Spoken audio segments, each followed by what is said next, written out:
What are your thoughts on adopting a plant-based diet in order to decrease greenhouse gases and prevent global warming? What are my thoughts on having a plant-based diet to reduce carbon footprint and fix global warming? That's what you're saying. Is that the question? Yes.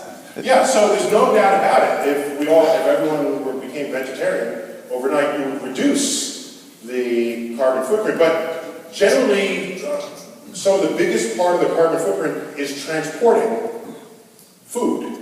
Okay, this is why you want to eat locally, to minimize that if you can. Now, I'm, as a scientist and as a big fan of engineering solutions to problems, rather than give up my 16-ounce ribeye, what I might do instead, oh, someone is hissing. You didn't hear the rest of my sentence, okay? By the way, cows don't actually exist in the wild. We invented them to turn grass into steak.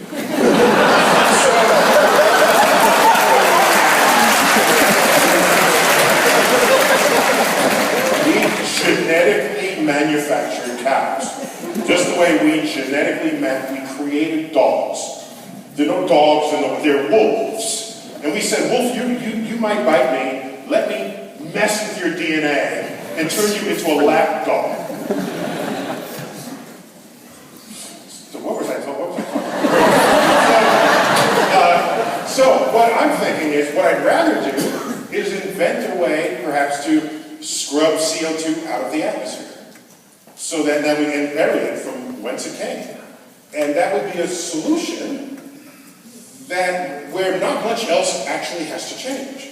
And then you can completely, and you would control what the exact carbon signature is in the atmosphere. Turn on the machine, turn off the machine. If the world's a little too cold, warm it up a bit. That'd be an interesting exercise in geoengineering. We kind of do that anyway with floodplains. All right? We say, oh, that was too much water. Let's guide it into this channel rather than let nature have its way with us. Guide it into this channel to avoid flooding here or there, and if it doesn't work, we improve upon it so that we can live how we want. So I'm a fan of solutions to problems more than I'm a fan of saying, oh my gosh, there's a problem, let's run away, let's change, oh my God. You know, I want to sit down and say, how do I solve that? How do I solve, and by the way, let me, to at least throw a bone back in the direction. Until that happens, we need to do something serious, like work on convincing people in charge that global warming is real in the first place.